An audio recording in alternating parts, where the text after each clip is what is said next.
Welcome to Conversations with CJ. Today, I have a very special guest.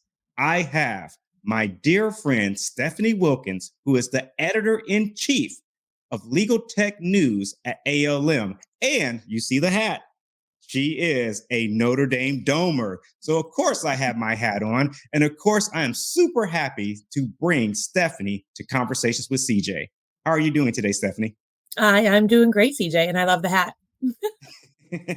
Thank you. Thank you. Thank you. I'm so happy to have you on the show today. There's so much to talk about. There's a lot of things that's happening, in our community in legal tech.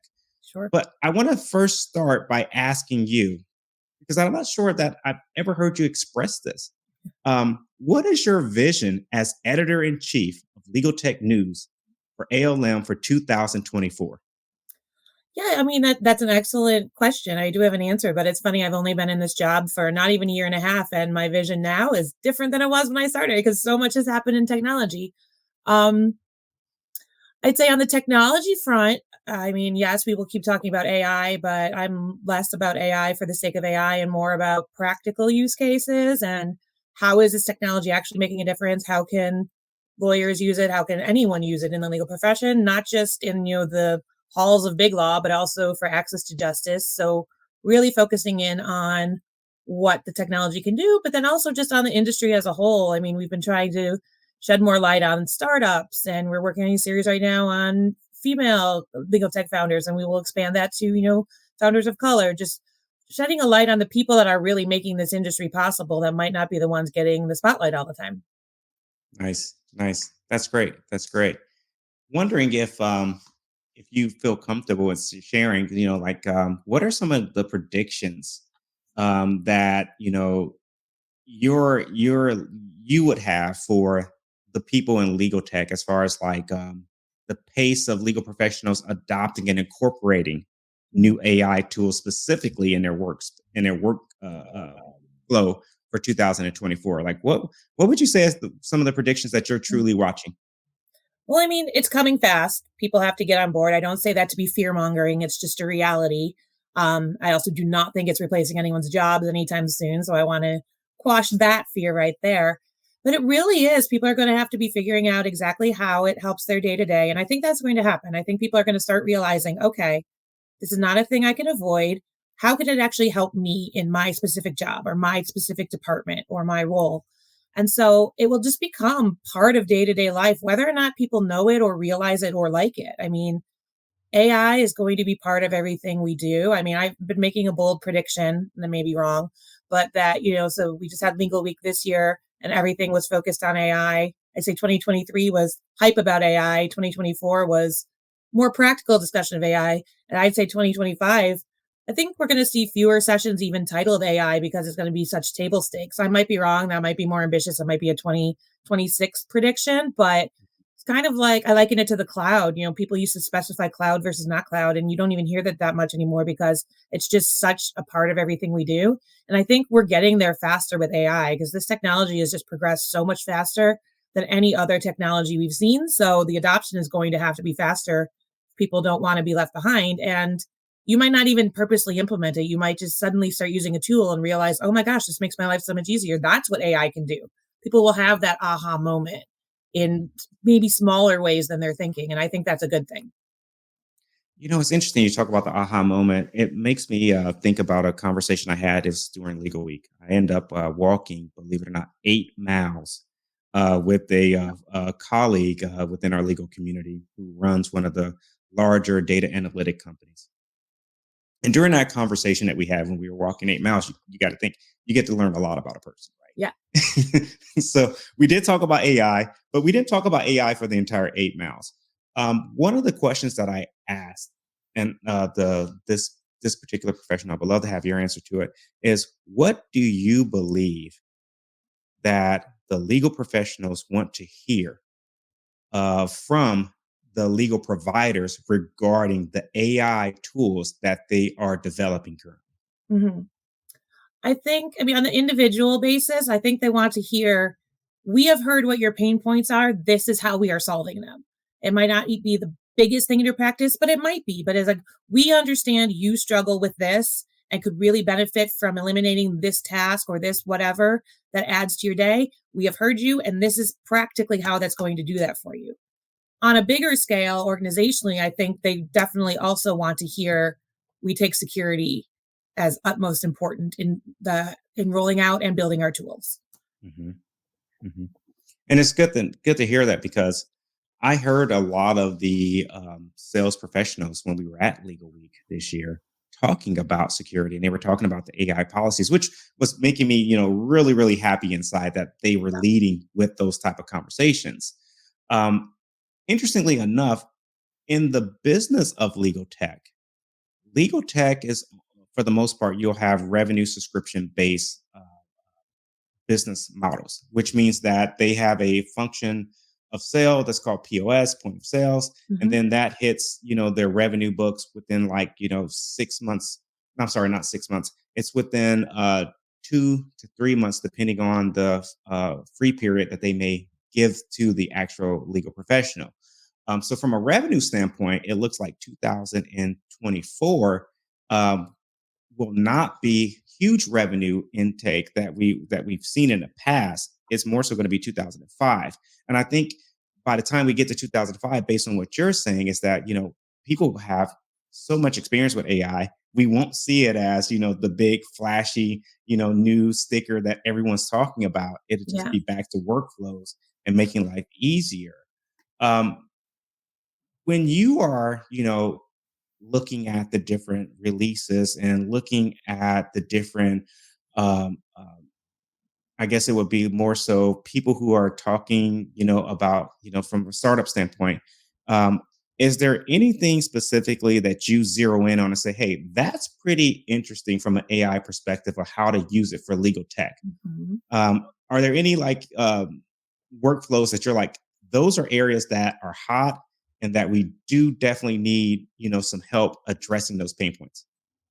Again, I think it's honestly, when it comes to startups and things like that, it's the smaller problems that are solving it. I mean, look, we get so much PR in our inboxes as journalists. We have the biggest, the best, the newest, the first of its kind, the whatever. And I'm like, probably not. But also, you don't necessarily have to be. You don't have to be the biggest or the flashiest. You just need to do what you do really well. You shouldn't be all things, try to be all things for all people. And I mean, there are some big problems that big vendors are already taking on, big providers, and just actually show that you've thought about how your user might use this. Like, what are those aha moments, that you are addressing them? And simple, easy to use, small can be the best that there is. I mean, not everyone has the resources to be first, biggest, and nor should they. I think it just really is thoughtful deployment of actual solutions to actual problems. I feel like when generative AI was all the rage and making all the splash, a lot of the things coming out, certainly not all of them, but a lot of the things coming out were what I would call solutions looking for a problem. And that is not how it should be. That should be, you have a problem, here's the solution for it. That's putting the cart before the horse, right? Like, here's the thing, throw some AI on it, it'll make your life better. That's not how it works. And I think the legal industry has finally, it was tempting at first. It would love to be an easy button, right? Right. Uh, I think we've moved on beyond that, where people are like, that's great, but how does it actually impact my day to day? Right. Right. Let me switch gears. I'm very intrigued about this. You're a photographer, so you do that as well. Can you tell me, how did you find that, as a way of creativity in your life? How did you get to, you're an attorney, you're a journalist, you're editor in chief, but you're also a photographer. Can you Yeah. talk about that? I mean, I've done a lot of things. My life has sort of been, it's not really a model you can follow because, I just made it up as I went along.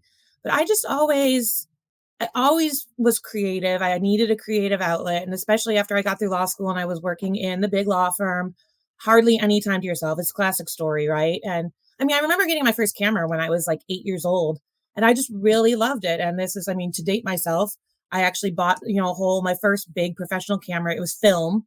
And I committed to taking a class. It was once a week for 8 weeks. I was in big law, so it was 8:30 at night once a week, and there were times I went back to the office afterwards. Like, that's how it was, but I just refused to skip any because I needed some other kind of outlet. And I just really, really liked it. And I took to it. And, I took the camera with me whenever I would travel. And I kept doing it. And when I quit, I mean, to back up, I was a practicing lawyer. Eventually I quit and became a freelance writer and photographer. And I would say with both of those things, I sort of took the approach of just throw at everything at the wall and see what sticks. I applied to so many jobs, anything that actually paid any money. And some of them stuck. And I built from there and kept going more and more. And I just felt like I could do it. I always said, it sounds cheesy now, but I was a really good lawyer, but I hated being a lawyer. Mm, How good could I be at something I actually liked doing? mm. So I just I went with that, and eventually stuff worked out. I mean, don't be afraid to apply for things that you might not be qualified for. So it depends on who's looking at your resume. They might take a chance on you. And I just did that over and over and over again with photography and writing until as soon as you get the first break, that leads to the second break. And then it just goes from there and just keep going. It's exhausting. Don't get me wrong, but it's worth it. Wow. I have to ask this. Mhm. What's been your most memorable photo shoot or something that you captured that just sticks out as like, wow, I nailed it?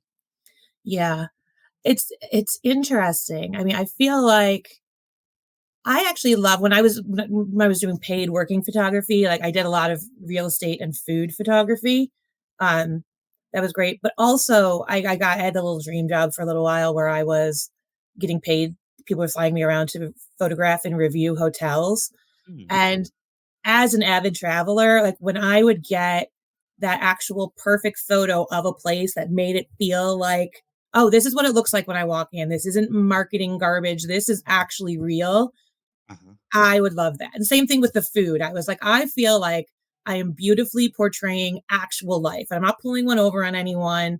This is what you're going to get. And this is the best version of this thing, if that makes sense. It really does. I tell you, you said something, portraying actual life, being real. Yeah. And that's what I got from you when I started, being on the Friday calls, Yeah. right? Those Friday webinars that you're on. And I would listen in and I would say, she's real. And I would say she makes it simple. So I'm not an attorney. I don't have a law degree. I do come from 20 years being in the legal tech market. But when I, get a chance to listen in on webinars, I'm listening to see how things can apply to me and make sure that Mhm. I can understand them in a simple manner. And you do a very great job at that. So I wonder, how has photography and, your how has that made you a better overall editor in chief? Right. I would say for me, particularly because of the kind of photography I love to do, I always love the detail, the nuances, the whatever. I would say for I like almost every photographer I have worked weddings, right? I Uh-huh. actually would prefer to be the second shooter where you're capturing the little moments, the whatever, not the big grand, oh, here's everybody smiling, look at the great day, but the little parts of it. And I think it just has really advanced my ability to look at the finer details, to have the attention to detail, and look at things from different angles too. Like this might be a great photo from the front, but what's even more interesting is to look at it behind the scenes and see what's happening. It paints the bigger picture of what's going on. And I think if you can give those details to people, whether it's in writing or in a photograph, it really just helps people understand better what it is you're trying to tell them in whatever medium it is. That's awesome. And that's exactly what I see when I'm on those calls on Friday is that you're able to pay attention to the detail, but you're able to still, call up and say, this is what I agree with, this is what I don't agree with, Yeah. and then you back it up. Yeah. And I truly appreciate that. Every single Friday, I don't miss a call. And I tell people in the legal profession, especially those folks that are working for various legal providers, that if you're not on that call on Friday, number one, how do you don't have your fingers on the pulse of what's happening in the legal community. So how can you best represent the company that you're working for to uh, promote solutions and products to those legal professionals in the best way? And so you have to be on that call because you get so much information. Um, Let me ask you this. I know that there was an article that was written last year. It was by Isha, Yeah. Issa Marate, Yes. and it was about the boys' club. Why do Yes. you think that article was so well received in our legal community? Several reasons. First of all, Isha's a great writer and is a great article. Hmm. Hmm. But more importantly, I mean, it just touched on such a bigger issue. As somebody who has been, first in legal and then in legal tech for 20 plus years, it's not a surprise. Like everyone who's been around that long knows both like legal and tech are both historically old boys clubs, right? And it's gotten a little bit better, but I think a lot of the progress might be more surface level than deeper. And it gets to a point where anyone with any cause, like it takes a lot of energy to keep beating that drum. And I really admire the people that don't give up. But so many of us have been beating our heads against the wall for so long about it that we're just like, yes, we know this is an issue. What more can we say? So you get somebody like my reporters, Isha and Cassandra, who are newer to the area, they're more fresh out of school and they're discovering it and they're discovering the things that we have been talking about for 20 some years and they have the energy and the fresh voices to bring it up. And I remember, Isha started seeing those things and she came to me and said, "Can I write about this?" And I was like, "Absolutely, write about this. Talk to people, write about it." And so, I mean, I gave her free reign to write with that. I mean, obviously, she's a journalist. She knows the bounds of journalism and she's a great writer. And just so many people took to it. And I remember afterwards, she came to me and was like, "Oh my gosh, this has taken off so much. And people are calling it controversial. Is it controversial?" And I was like, "The only thing controversial about it is that you're saying it out loud and we need you to do it because so many of us have said it for so long that we need other people to pick up the mantle." And it has just resonated. And it was in the context of AI, which is such a new area. And nobody's an expert in AI, right? Like, I mean, the people building it maybe are, but generally speaking, very few people are experts in this area, or at least a year ago were not. And the people stepping up were the typical faces stepping up. And it went into this whole phenomenon of manels, there's just white men on a panel talking about it because they're the I ones who love that term. yeah, I didn't coin it, but yes, I love that term. And it just was the same faces over and over again. So it just was perpetuating a problem where like all the progress we had made, I'm like, where are the women on these panels? And that would lead to where are the women in the discussion rooms? Why are they're not getting the promotions? And then Cassandra Right. wrote the article about funding for women starters or women starter, people who started companies, women founders. And so if they're not on the panels, they're not getting in the room and they're not getting the money. It's perpetuating all of these cycles all over again that we were hoping we had moved past, but this new technology has sort of opened up this chance where it should have been an equal playing field. And a lot of people felt like it wasn't. So that's really what spurred on that whole article and this whole sort of movement in this exact moment. Mhm. Yeah, and I think it was Nikki Schaefer, that the Yes. CEO of the Legal Tech Hub. She created that term, that's where we saw it. The Yeah. mantle. She definitely gave, if she didn't create it, she definitely gave space for it first and it Right. took off.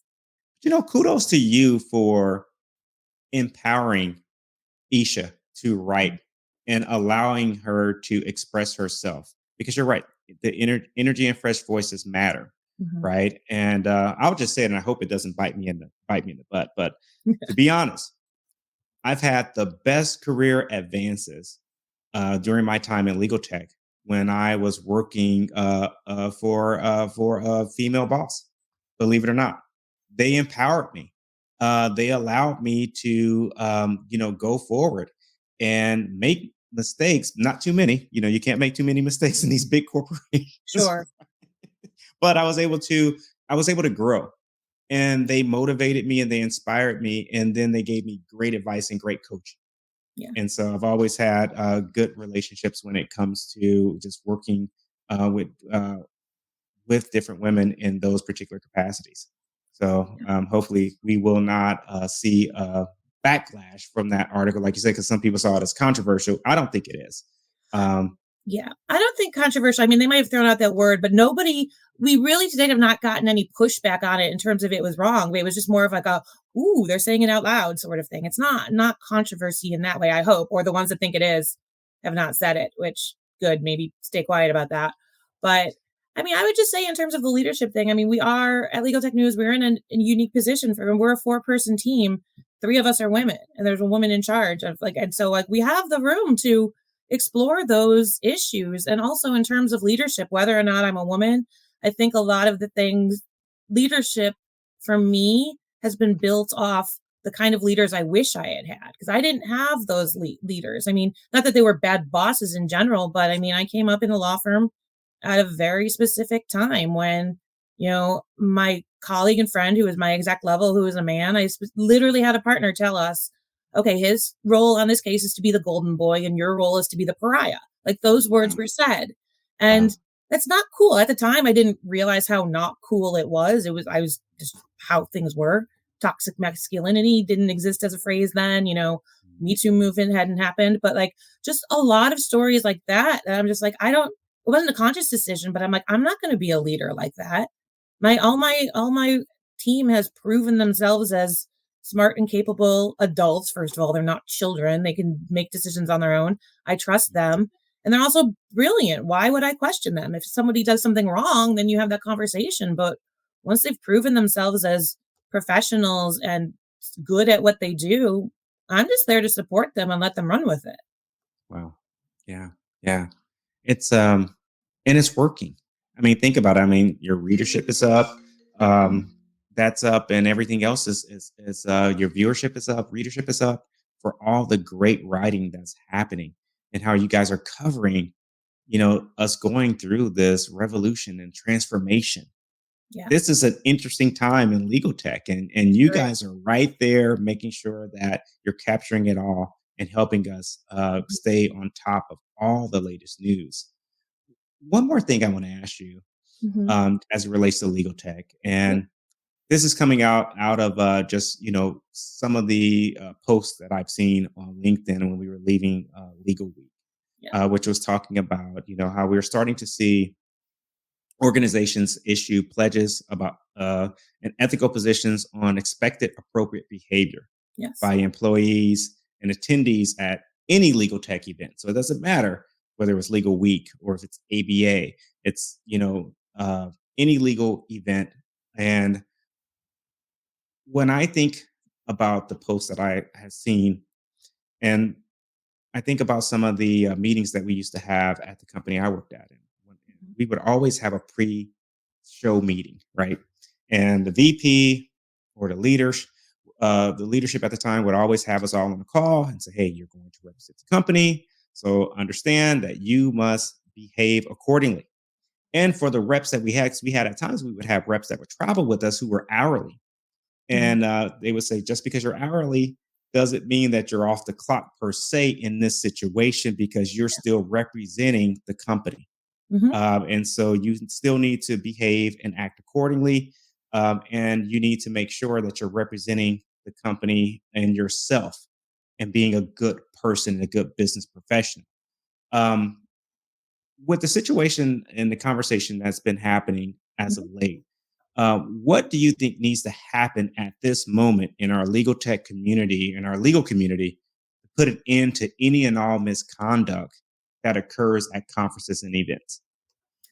Yeah, I mean, I think it's a very important issue, and I'm happy people are really jumping on it. I'm unhappy that it had to come to this point where people are jumping on it. And just to be clear, I'm not, making statements on behalf of ALM, although they did put out a strong statement that I very much agree with, vehemently denouncing this kind of behavior and saying that it's unacceptable. And they've always had an attendee policy against this, and against misbehavior like this.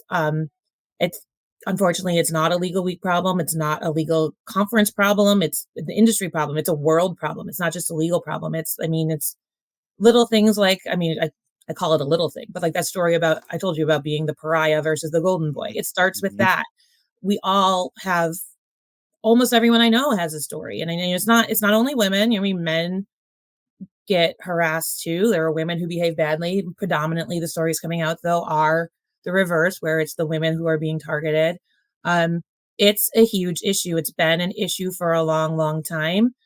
Nobody has really talked about it. There are a lot of reasons people don't talk about it, and I don't blame them. I mean, there's fear of repercussions. There's fear of not having your career advanced. But I think it is to me. It seems like this has been a thing that has been boiling up lately in the past year or so. It seems to have gotten worse. I do not know why. Some people have theories, but it seems like some of this misconduct and misbehavior has become more brazen and more noticeable. And I kind of have felt like the industry has been at approaching a tipping point. It seems like last week was the tipping point. Again, it's not a legal week problem. ALM is doing everything it can to be part of the bigger conversation and try to fix the systemic problems in the industry. But it's going to take everybody. It's going to take companies holding their employees accountable because there's only so much, a conference organizer or a party organizer or even, like a hotel, an event venue can do. Like people, these conferences are in giant cities and people go to bars or not even parties. They're not even sponsored after parties. You can't police the behavior of everybody. So people, especially if they're at a work function or traveling at all for work, they have to know that they're representing their company and their employers have to take decisive action. There have to be consequences. And that's why I think all of these pledges that are going around between companies are fantastic because, event organizers can do their best to ensure safety. People who are sending their companies to events can do their best to try to stem bad behavior by making it clear that consequences will happen. And if it still doesn't work, then acting on those consequences. And it's a whole collective action that has to happen. I don't think anybody has the exact answer to it yet, because if we did, we wouldn't be having these discussions. We would have stamped this out decades ago. But I'm encouraged by the interest in this and the amount of attention that it's getting. And hopefully, the next generation of lawyers won't be having these conversations again. Yeah, well said. And we at C. Webster Consulting did sign the pledge for legal tech to be better, which is a hashtag that I seen going around. Yeah. Stephanie, where can people find you and read all the amazing articles and coverage that's coming from you and your team? Yes. So Legal Tech News, we're part of law.com. So it's law.com/legal tech news. Contrary to popular belief, we are not paywalled. It is an email registration, but it is not money and we do not spam you. If you want to sign up for newsletters, I send a lot of them, but you get to opt into them. And we're just doing a lot of great work. My team, I inherited the best team when I got into this job. They're writing such smart articles. We're doing our best to educate ourselves every day so that we're writing about what the industry wants to hear and needs to hear from an educated standpoint, trying to go deeper than surface level. And so far, so good. Legal Tech News. We'd love to have you, and we'd love your feedback too. That's awesome. And of course, I have to end it the right way, where we have to say "Go Irish." I know. I wish you should have given me the heads up. I would have worn something. Go Irish. I can't believe I don't have anything in immediate reach right here, but yeah. You know what? And you can do no harm. You are everything right within our legal community and beyond for what you do. And I truly mean that. I'm not just saying that. From the first opportunity that I had, as a business owner in legal tech, moving away from the large operation of legal providers, you guys have been very warm and open, and I really appreciate that, because that goes back to us standing in solidarity in support, right?